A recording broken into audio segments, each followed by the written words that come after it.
Lori Watson is the proprietor of Mill Creek Greenhouses out on Leesburg Road in Columbia. Lori, thanks for coming and bringing these beautiful plants. Oh, I love coming.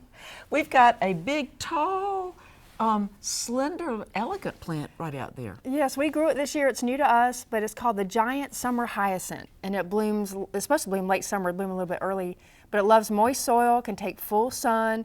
Those strappy leaves will get to be a nice, good, big clump. Okay, and then next to it, you've got something that you said, if you've got a tough, hot situation, boy, this is the plant. Yeah, loves sun, very drought tolerant. It's called Lamandra. And that's actually in a lot of the medians in Sumter. And it's evergreen. Yes. Yeah, so once you get it established, you've got it. Right. Okay. And it always gives a little movement to the bed because of the grass. Yeah. Yes. Oh, good idea. Yeah, that's Elizabeth Rice's good tip. theory. And then over here we have a perfectly lovely white hydrangea. Yes, and this is part of the Everlasting series. This one's called Green Cloud. It has some really sturdy stems, really dark green foliage. Wonderful cut flower, and it'll be about 3 by 4. Okay. So.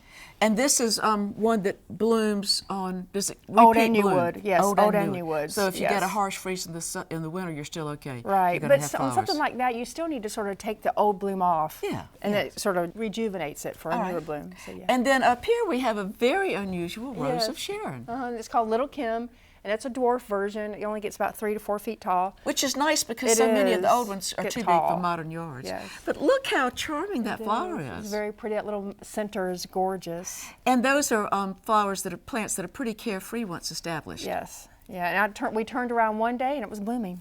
How fun. So, yeah, yes. and such a pretty flower. And next to it we have another hydrangea. Yes, this one's called Aisha, and we actually got the cuttings of these out of Elizabeth Rice's yard. She came to us and said no one really grows this, and so we went to her yard and got cuttings. And it's beautiful. It's got a little light fragrance. The little flowers look like cups almost. And this one is going to get larger. It will, about 6 feet. And this is one of the ones that's pH sensitive.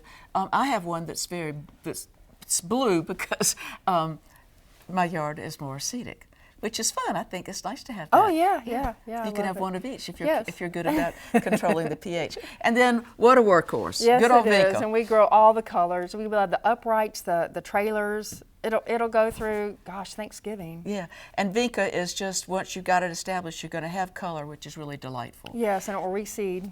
And then this little fellow is just so charming, a little phlox. It's a phlox. It's like a hybrid between 9 types of phloxes, but we love it. We got introduced to it a couple years ago, ordered it in last year, grew it this year. We love it, little ground cover. And you said you've kept it in bloom very easily by just going through and deadheading it, and it'll sprout up some new blooms. Okay. So. And it really is, it's got a dark center eye, which adds a lot of interest to it. And we really haven't put much fertilizer to it, and it's stayed this really dark green. Yeah, the foliage is really handsome.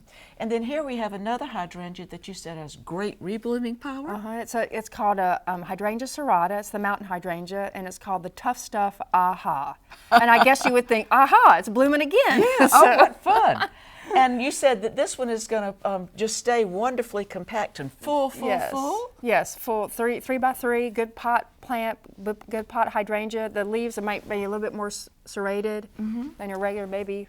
But and the leaf is really handsome, a handsome it is dark aspect, green. don't you think, Yes. a handsome aspect of the plant. Yes. And then next to it we have a very cool and unusual fellow. That's a new one we grew this year. Japanese burnet or Japanese bottle brush.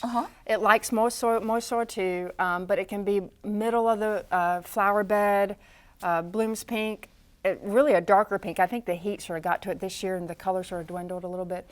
But after that, you can cut the foliage to the ground and it comes back, looks to her like our herb burnet. It does. So, yeah.